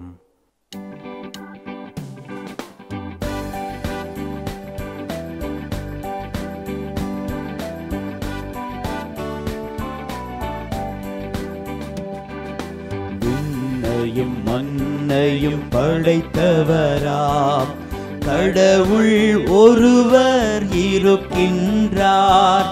தந்தை மகன் தூய ஆவியராய் ஒன்றாய் வாழ்வோரை நம்புகிறேன். தூய ஆவியின் வல்லமையால் இறைமகன் நமக்காய் மனிதரானார். கன்னி மரியிடம் பிறந்தவராம் இயேசுவை உறுதியாய் நம்புகிறேன். பிலாத்துவின் ஆட்சியில் பாடுபட்டார், சிலுவையில் இறந்து அடக்கப்பட்டார். மூன்றாம் நாளில் உயிர் தெழுந்தார், இறப்பின் மீதே வெற்றி கொண்டார். விண்ணகம் வாழும் தந்தையிடம் அரியணை கொண்டு இருக்கின்றார். உலகம் முடியும் காலத்திலே நடுவராய் திரும்பவும் வந்திடுவார். தூய ஆவியாரை நம்புகிறேன், பாரினில் அவர் துணை வேண்டுகிறேன். பாவ மன்னிப்பில் தூய்மை பெற்று பரிகர வாழ்வில் நிலைத்திடுவேன். திரு அவை உரைப்பதை நம்புகிறேன், புனிதர்கள் உறவை நம்புகிறேன். உடலின் உயிர்ப்பை நிலை வாழ்வை உறுதியுடனே நம்புகிறேன்.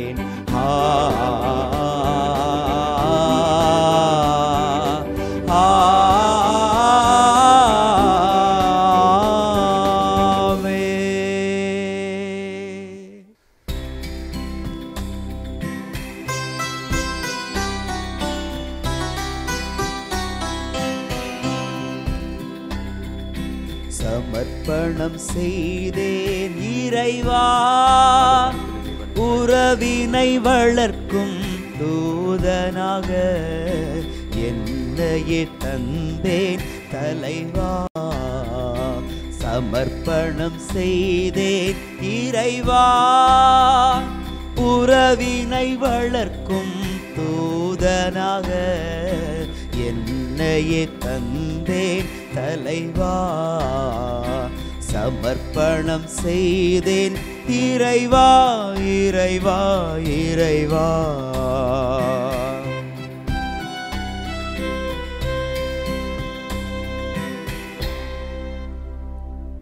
அன்புமிக்க சகோதர சகோதரிகளை, என்னுடையதும் உங்களுடையதுமான இப்பலி எல்லாம் வல்ல தந்தையாகி இறைவனுக்கு ஏற்றதாகும்படி மன்றாடுங்கள்.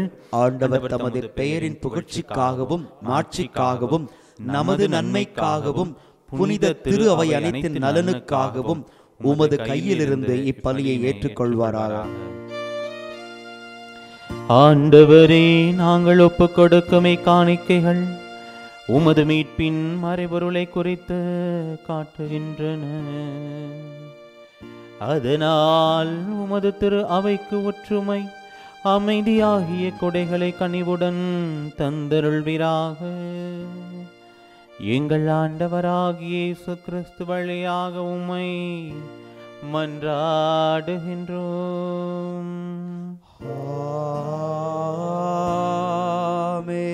ஆண்டவர் உங்களோடு இருப்பாராக. உம் ஆன்மாவோடும் இருப்பாராக.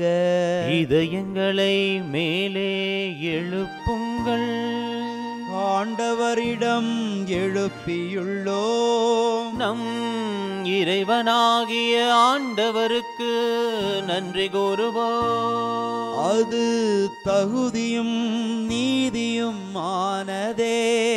ஆண்டவரே, தூயவரான தந்தையே, என்றும் உள்ள எல்லாம் வல்ல இறைவா, எங்கள் ஆண்டவராகிய கிறிஸ்து வழியாக எந்நாளும் எவ்விடத்திலும் நாங்கள் உமக்கு நன்றி செலுத்துவது மெய்யாகவே தகுதியும் நீதியுமாகும். எங்கள் கடமையும் மீட்புக்குரிய செயலுமாகும். என்றுமுள்ள மெய்யான குருவாகியவர் நிலையான பழிமுறையை ஏற்படுத்தினார். மீட்பளிக்கும் பழிபொருளாக முதல் தம்மையை உமக்கு ஒப்புக் கொடுத்து தம் நினைவாக நாங்களும் பழி செலுத்த வேண்டுமென்று கற்பித்தார். எங்களுக்காக பலியானவருடைய திருவுடலை உண்ணும் போதெல்லாம் நாங்கள் வலிமை பெறுகின்றோம்.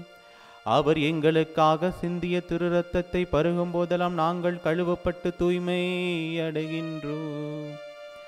ஆகவே வானதூதர் முதன்மை வானதூதரோடும் அரியணையில் அமர்வோர் தலைமை தாங்குவோரோடும் வான்படைகளின் அணிகள் அனைத்தோடும் சேர்ந்து நாங்கள் முதுமாட்சியை புகழ்ந்து முடிவின்றி பாடுவதாவது: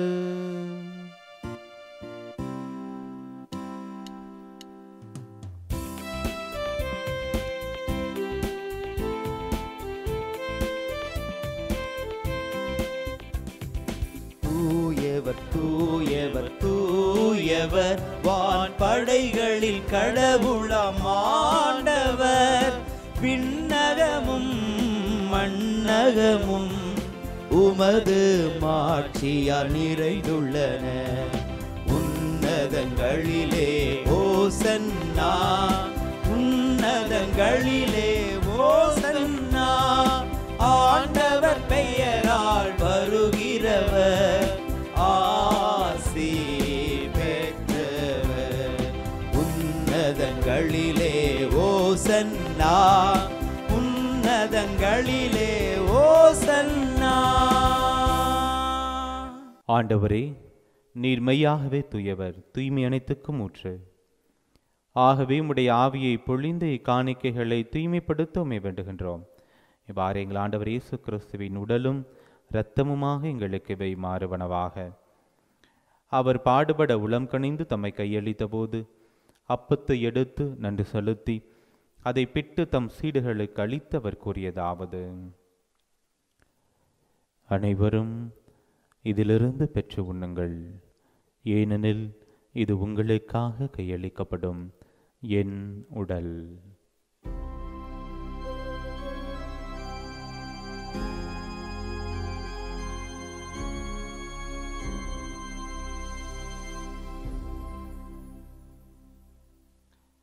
அவனமே இரவு விருந்தை அருந்திய பின் கிண்ணத்தையும் எடுத்து மீண்டும் உமக்கு நன்றி கூறி தம் சீடர்களுக்கு அளித்து அவர் கூறியதாவது: அனைவரும் இதிலிருந்து பெற்று பருகுங்கள், ஏனெனில் இது புதிய நிலையான உடன்படிக்கைக்குரிய இரத்தத்தின் கிண்ணம். இது பாவ மன்னிப்புக்கென்று உங்களுக்காகவும் பலருக்காகவும் சிந்தப்படும். இதை என் நினைவாக செய்யுங்கள்.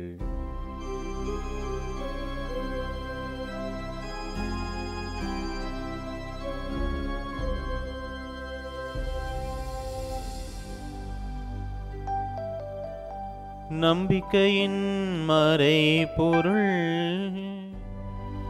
ஆண்டவரே,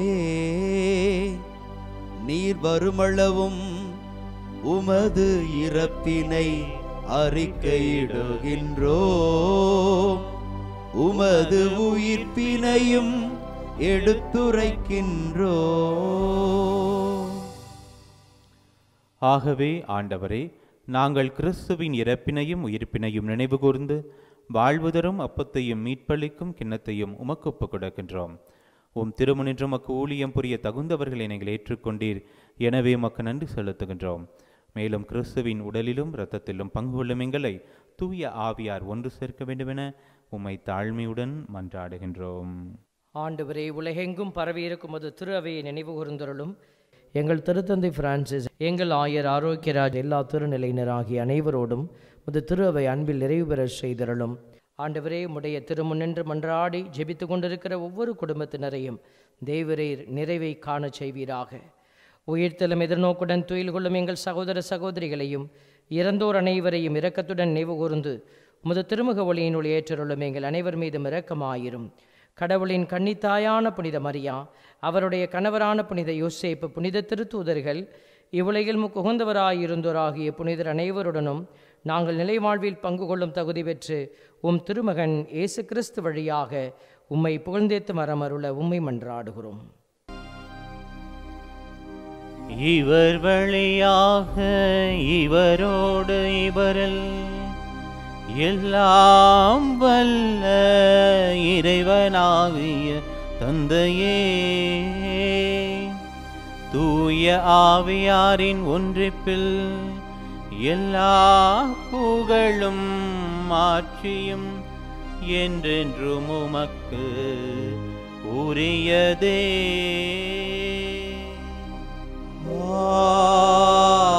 ஆமென்,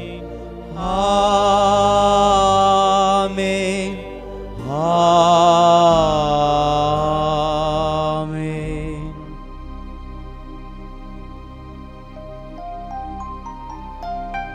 மீட்பரின் கட்டளையால் கற்பிக்கப்பட்டு இறைப்படி பிணையால் பயிற்சி பெற்ற நாம் துணிந்து பாடுவோம். விண்ணுலகில் இருக்கின்ற எங்கள் தந்தையே, உமது பெயர் தூயது என போற்றப் பெறுக. உமது ஆட்சி வருக. உமது திருவுளம் விண்ணுலகில் நிறைவேறுவது போல மண்ணுலகிலும் நிறைவேறுக. எங்கள் அன்றாட உணவை இன்று எங்களுக்கு தாரும். எங்களுக்கு எதிராக குற்றம் செய்வோரை நாங்கள் மன்னிப்பது போல எங்கள் குற்றங்களை மன்னியும். எங்களை சோதனைக்கு உட்படுத்தாதேயும், தீமையிலிருந்து எங்களை விடுவித்தருளும். ஆண்டவரே, தீமை அனைத்திலிருந்தும் எங்களை விடுவித்து எங்கள் வாழ்நாளில் அமைதியை கனிவுடன் அருள உம்மை மன்றாடுகின்றோம். உமது இரக்கத்தின் உதவியால் நாங்கள் பாவத்திலிருந்து எப்போதும் விடுதலை பெற்று யாதொரு கலக்கமுமின்றி நலமாயிருப்போமா. நாங்கள் எதிர்நோக்கி இருக்கும் பேரின்பத்துக்காகவும் எம் மீட்பராகிய இயேசு கிறிஸ்துவின் வருகைக்காகவும் காத்திருக்கின்றோம். ஏனெனில் ஆட்சியும் வல்லமையும் மாட்சியும் என்றென்றும் உமதே. ஆண்டவரே இயேசு கிறிஸ்துவே, அமைதியை உங்களுக்கு விட்டுச் சொல்கின்றேன், என் அமைதியையே உங்களுக்கு அளிக்கின்றேன் என்றும் திருத்தூதர்களுக்கு மொழிந்தீரே. எங்கள் பாவங்களை பாராமல் உமது திரு அவையின் நம்பிக்கையை கண்ணோக்கி உமது திருவுளத்திற்கு ஏற்பதற்கு அமைதியும் ஒற்றுமையும் அளித்தருள்வீராக. என்றென்றும் வாழ்ந்தாட்சி செய்கின்றவர் நீரே. ஆமென். ஆண்டவருடைய அமைதி உங்கள் அனைவரோடும் என்றும் இருப்பதாக. உம் ஆன்மாவோடும் இருப்பதாக.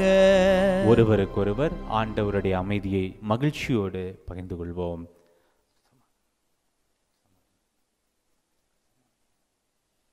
உலகின் பாவங்களை போக்கும் இறைவனின் செம்மறியே, எங்கள் மேல் இரக்கமாயிரும். உலகின் பாவங்களை போக்கும் இறைவனின் செம்மறியே, எங்கள் மேல் இரக்கமாயிரும். உலகின் பாவங்களை போக்கும் இறைவனின் செம்மறியே, எங்களுக்கு அமைதியை அளித்தருளும். இதோ இறைவனின் செம்மறி, இவரே உலகின் பாவங்களை போக்குபவர். செம்மறியின் விருந்துக்கு அழைக்க பெற்றோர் பேறு பெற்றோர். ஆண்டவரே, நீர் என் இல்லத்தில் எழுந்தருள நான் தகுதியற்றவன். ஆனால் ஒரு வார்த்தை மட்டும் சொல்லியருளும், எனது ஆன்மா நலம் அடையும். கிறிஸ்துவின் தூடலும் திறத்தமை காத்து நித்திய வாழ்வளிப்பதாக. ஆமென். ஆசை திருவிருந்துக்கான மன்றாட்டு. ஆண்டவரே, நீர் என் இல்லத்தில் எழுந்தருள நான் தகுதியற்றவன். ஆனால் ஒரு வார்த்தை மட்டும் சொல்லியருளும் என்று நூற்றுவர் தலைவன் ஜெபித்தது போல நாங்களும் இப்போது உம் திருப்பாதம் பணிந்து வேண்டுகிறோம். இனிய இயேசுவே, நாங்கள் தகுதியற்றவர்களாய் இருந்தாலும் எங்கள் தகுதியின்மையை பாராமல் நீர் எங்கள் உள்ளங்களில் எழுந்து வாரும். உம் அன்பிலும் அருளிலும் நாங்கள் நிலைத்திருக்க எம்முள் எழுந்து வாரும். உம் பிள்ளைகளாக, உயிருள்ள உண்மை சாட்சிகளாக, உமது நற்செய்தின்படி வாழ்பவர்களாக எங்களை உருமாற்ற வாரும். தந்தையின் திருவுளப்படி வாழ்ந்திட எங்களுக்கு துணை புரிந்திட வாரும். நன்மை செய்வதில் ஆர்வமுள்ளவர்களாய், தீமைகள் அனைத்திலிருந்தும் விடுதலை பெற்றவர்களாய் வாழவும் எங்களை வழிநடத்த வாரும். எல்லா நலன்களும் வளங்களும் எங்களை நிரப்ப வாரும். ஆமேன். ஆண்டவருக்குள் பிரியமான சகோதர சகோதரிகளே, ஆண்டவருடைய திருவுடல் திரு ரத்தத்தை உட்கொண்டு மகிழ்ந்து ஆண்டவருடைய நம்பிக்கைக்குள்ளே வாழ்ந்து கொண்டிருக்கிற பிள்ளைகள், இதோ இந்த வேளையில் ஆண்டவர் விரும்புகிற அந்த செயல்படுகிற பிள்ளைகளாய், ஆண்டவருடைய இரக்கத்தை கொடுக்கிற பிள்ளைகளாய் மாற ஆண்டவரிடமே நம்ம பலன் கேட்டு மன்றாட வேண்டும். நற்கருணை நாதரே, இதோ நாங்களும் உம்மை போல மாற எங்களுடைய இதயத்தை நீர் உருமாற்றம் அடைய செய்யும். இந்த இதயத்தை போல எங்களுடைய இதயத்தை நீர் மாற்றும் என்று சொல்லி இந்த பாடல் வழியாக நாமும் கேட்டு இயேசுவை போல மாற இதோ இந்த வேளையில் மன்றாடுவோம்.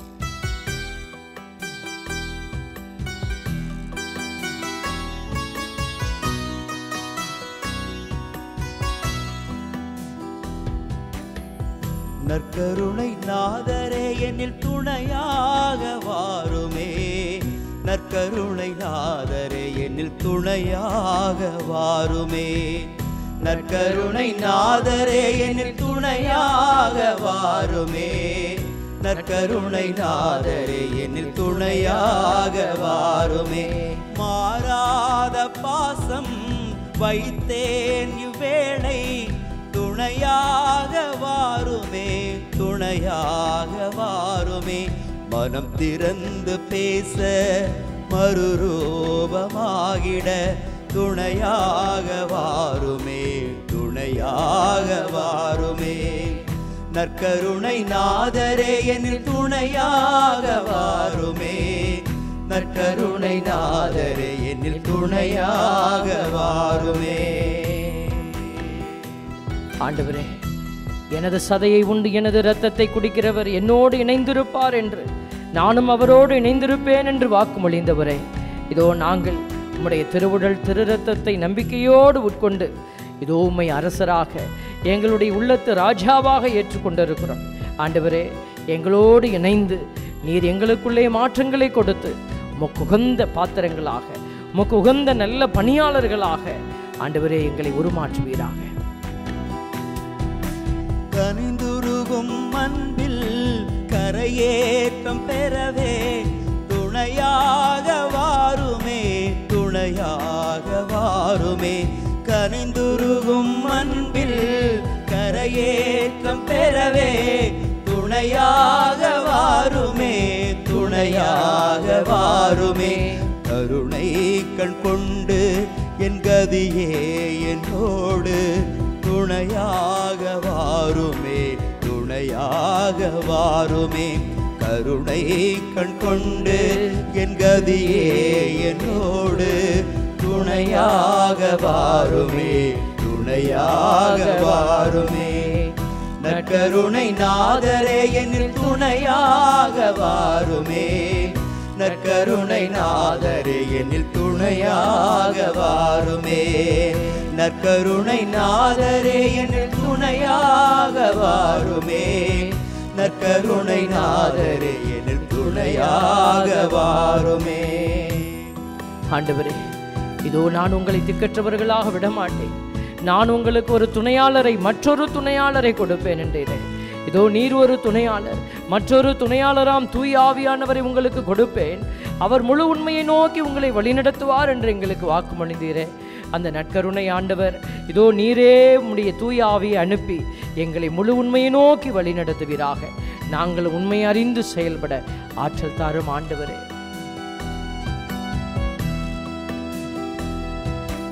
உடைந்தெந்தன் உள்ளம் உயிரூட்டம் பெறவே துணையாக வாருமே, துணையாக வாருமே. உடைந்தெந்தன் உள்ளம் உயிரூட்டம் பெறவே துணையாக வாருமே, துணையாக வாருமே. ஊனுடல் உம்மால் உணவூட்டம் பெறவே துணையாக வாருமே, துணையாக வாருமே. ஊனுடல் உம்மால் உணவூட்டம் பெறவே துணையாக வாருமே, துணையாக வாருமே. நற்கருணை நாதரே என்னில் துணையாக வாருமே, நற்கருணை நாதரே என்னில் துணையாக வாருமே. நற்கருணை நாதரே என்னில் துணையாக வாருமே, நற்கருணை நாதரே என்னில் துணையாக வாருமே.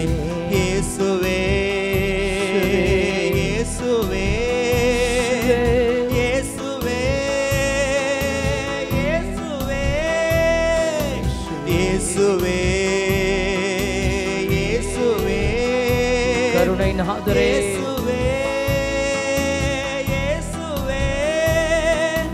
ஹalleluya ஹalleluya ஹalleluya ஹalleluya ஹalleluya ஹalleluya ஹalleluya ஹalleluya ஹalleluya. நன்றி இயேசுவே, நன்றி ஆண்டவரே. நற்கருணை நாதரே, எங்களுக்காக திருவுடல் திரு இரத்தத்தில் வெளிப்படுகிறவரே, எங்கள் இதயத்தை உம்முடைய இதயத்தை போல மாற்றுகின்றவரே, நன்றி ஆண்டவரே. ஆமென் அப்பா. இதோ இந்த அருமையான ஆசீர்வாதமான திருப்பலி வழியாக ஒவ்வொரு நாளும் பிள்ளைகளை வார்த்தையாலே பலப்படுத்துவதற்காக நன்றி ஆண்டவரே. இதோ உடைந்து கிடக்கிற பிள்ளைகளை எல்லாம் மீண்டும் நீர் உருமாற்றுவதற்காக நன்றி ஆண்டவரே. உடைந்த குடும்பங்களை நீர் மீண்டுமாய் இணைத்து ஆசீர்வதிப்பதற்காக நன்றி அப்பா. உம்முடைய திருவுடல் திரு இரத்தத்தை அச்சத்தோடும் இதோ ஆண்டவருக்குரிய அன்போடும் கூட பெறுகிற பிள்ளைகள் அதற்குரிய கைமாறை பெறாமல் போகாதபடி நீர் கொள்வதற்காக நன்றி தகப்பனே. ஆண்டவரே, உயர் மதிப்புள்ள உமது திருவுடல் திரு இரத்தம் ஆண்டவரே வெறுமையானது அல்ல, மாறாக அது எங்களுக்குள்ளே சென்று எங்களை மாற்ற வல்லதாய் இருக்கிறது. இந்த சமூகத்தை மாற்ற வல்லதாய் இருக்கிறது. இந்த பூமியினுடைய முகத்தை மாற்ற வல்லதாய் இருக்கிறது என்பதை நாங்கள் விசுவசிக்கிறோம் ஆண்டவரே. ஆண்டவரே, உம்முடைய பரிசுத்த இரத்தம் அநேகருக்கு விடுதலை கொடுத்திருக்கிறதப்பா. நோயிலிருந்து விடுதலை, இதோ தீமையிலிருந்து விடுதலை, இன்னும் பொருளாதார கட்டுகளிலிருந்து விடுதலை கொடுக்கிற நம்முடைய பரிசுத்த இரத்தம், பரிசுத்த திருவுடல் இதோ ஆண்டவரை தொடர்ந்து எங்களை உம்முடைய மாட்சிக்குள் மகிமைக்குள் அழைத்து செல்வதாக. இதோ உம்மிடமிருந்து நன்மைத்தனங்களை பெறுகிற நாங்கள் அதே நன்மைத்தனத்தை மற்றவருக்கும் நாங்கள் கொடுத்து அவர்களையும் வாழ்விக்கிற நல்ல அடையாளங்களாக ஆண்டவரே நாங்கள் மாற எங்களுக்கு கிருபை செய்யும். உம்முடைய திருவுடலை பெற்று உண்கிற நாங்கள் வெறுமையாயிராதபடி ஆண்டவரே உமக்கு உகந்த நல்ல செயல்படுகிற பாத்திரங்களாக எங்களை உயர்த்துவீராக. உமக்கு சாட்சியாய் எங்களை எழுப்புவீராக. ஆண்டவருக்கு உகந்த சாட்சிகளாய் இதோ உம்முடைய திருவுடல் திரு இரத்த அபிஷேகத்தை பெறுகிற ஒவ்வொரு பிள்ளைகளும் மாற்றமடைவார்களாக. நீதியின் நிமித்தம் அவர்கள் இதோ உம்முடைய சாட்சிகளாய் நிற்பார்களாக. அநீதியை கண்டு அவர்கள் எதிர்த்து நிற்பார்களாக. அநீதியை அருவருப்பார்களாக. சமூகத்தை வளர்த்தெடுக்க தேவரீர் விரும்புகிற விதமாய் செயல்படுவார்களாக. ஆண்டவரே, நீர் கொடுக்கிற ஆசீர்வாதங்கள், நீர் கொடுக்கிற விடுதலைகள், நீர் கொடுக்கிற இரக்கத்தின் செயல்கள் எல்லாம் ஆண்டவரே பொதுவானது, பொது நன்மைக்குரியது அப்பா. அப்பேற்பட்ட அந்த பொது நன்மையை அறிந்து உம்முடைய திருவுடல் திரு இரத்தத்தினாலே பலப்படுகிற நாங்கள் இந்த சமூகத்தை உமக்கு உகந்த விதமாய் கட்டி எழுப்பி உமக்கு உகந்த நல்ல சாட்சிகளாய் உமக்கு முன் நிற்க எங்களுக்கும் நீர் வாய்ப்பையும் கிருபையும் தருவீராக. இயேசுவின் நாமத்திலேயே நாங்கள் இதோ இந்த ஜெபத்தை ஏறெடுக்கிறோம். ஜெபம் கேளும் எங்கள் நல்ல பிதாவே. ஆமென் ஆமென் ஆமென். நன்றி கூறி மன்றாடுவோமாக. ஆண்டவரே, உயர் மதிப்புள்ளவும் திரு உடலையும் திரு இரத்தத்தையும் நாங்கள் இவ்வுலகில் உட்கொள்வது உமது இறைத்தன்மையை சுவைத்து இன்புறுவதன் முன்னடையாளமாக திகழ்கின்றது. அதனால் நாங்கள் அப்பேரின்பத்தில் என்றென்று மகிழ்ந்திருக்க அருள் புரிவீராக. என்றென்றும் வாழ்ந்தாட்சி செய்கின்ற உம்மை மன்றாடுகின்றோம்.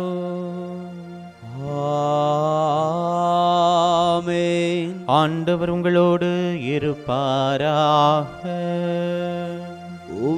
ஆன்மாவோடும் இருப்பாராக. எல்லாம் வல்ல இறைவன் தந்தை மகன் தூயாவி உங்கள் ஒவ்வொருவரையும் நிறைவாக ஆசீர்வதிப்பாராக. ஆமென். சென்று வாருங்கள், திருப்பலி நிறைவேறிற்று. இறைவனுக்கு நன்றி.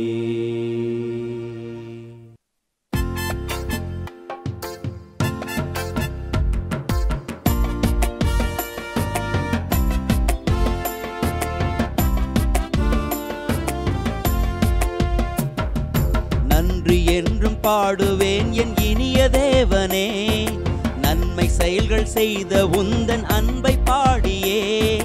நன்றி என்றும் பாடுவேன் என் இனிய தேவனே, நன்மை செயல்கள் செய்த உந்தன் அன்பை பாடியே. கோடி நன்றி பாட்டு பாடுவே,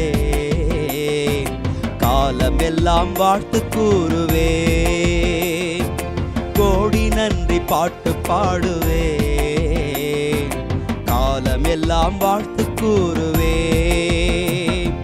நன்றி என்றும் பாடுவேன் என் இனிய தேவனே, நன்மை செயல்கள் செய்த உந்தன் அன்பை பாடியே.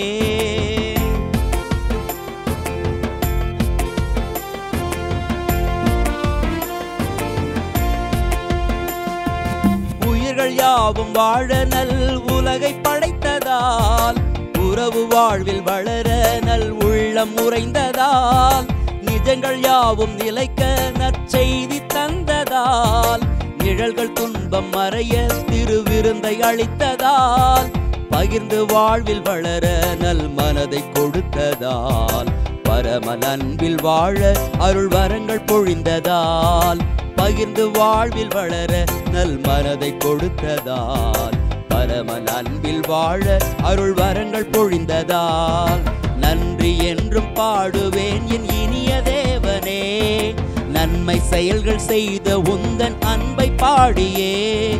கோடி நன்றி பாட்டு பாடுவேன், காலமெல்லாம் வாழ்த்து கூறுவேன். கோடி நன்றி பாட்டு பாடுவேன், காலமெல்லாம் வாழ்த்து கூறுவேன். தந்தை மகன் தூயாவியாரின் பெயராலே ஆமேன். Subscribe to KC Trichy YouTube channel. Like, share and comment.